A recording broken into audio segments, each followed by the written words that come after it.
যুক্তরাষ্ট্রের president Donald ট্রাম্পের বহুল আলোচিত বেইজিং সফর শেষ হওয়ার কয়েকদিনের মধ্যেই চীন সফরে যাচ্ছেন রুশ president Vladimir Putin. South China morning post জানিয়েছে, আগামী ২০ মে একদিনের সংক্ষিপ্ত সফরে বেইজিং পৌঁছাতে পারেন পুতিন। যদিও এই সফরের সুনির্দিষ্ট তারিখ এখনও আনুষ্ঠানিকভাবে ঘোষণা করেনি মস্কো কিংবা বেইজিং। ফলে চীন রাশিয়ার কূটনৈতিক তৎপরতা ঘিরে আন্তর্জাতিক অঙ্গনে প্রশ্ন উঠছে, মাত্র কয়েক মাসের ব্যবধানে ৪ পরাশক্তিধর রাষ্ট্রপ্রধানের আতিথেয়তার মাধ্যমে ঠিক কী বার্তা দিতে চাইছেন চীনা প্রেসিডেন্ট শি জিনপিং। বিশ্লেষকদের মতে এই সফর শুধু রাশিয়া চীন সম্পর্কের আনুষ্ঠানিক ধারাবাহিকতাই নয়, বরং বৈশ্বিক শক্তির ভারসাম্যে নতুন বার্তা দেওয়ার ইঙ্গিত। কারণ ট্রাম্পের সফরে তাইওয়ান, বাণিজ্য যুদ্ধ ও মধ্যপ্রাচ্যের উত্তেজনা সহ বেশ কিছু গুরুত্বপূর্ণ বিষয়ে আলোচনা হয়েছে। সেই সফরের পরপরই পুতিনের বেইজিং যাত্রা আন্তর্জাতিক রাজনীতিতে বাড়তি কৌতূহল তৈরি করেছে।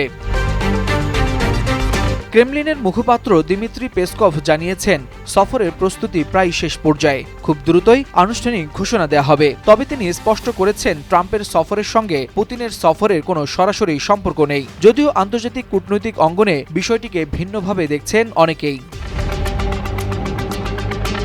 এদিকে চীনের পররাষ্ট্র মন্ত্রণালয় জানিয়েছে, শি জিনপিং ও ভ্লাদিমির পুতিনের বৈঠক আয়োজন নিয়ে দুই দেশ নিবিড় যোগাযোগ বজায় রাখছে। ধারণা করা হচ্ছে, ইউক্রেন যুদ্ধ, পশ্চিমা নিষেধাজ্ঞা এবং নতুন অর্থনৈতিক জোট গঠনের বিষয়েও আলোচনা হতে পারে এই বৈঠকে। পুতিনের এই সফর সফল হলে এক অনন্য কূটনৈতিক রেকর্ড গড়বে চীন।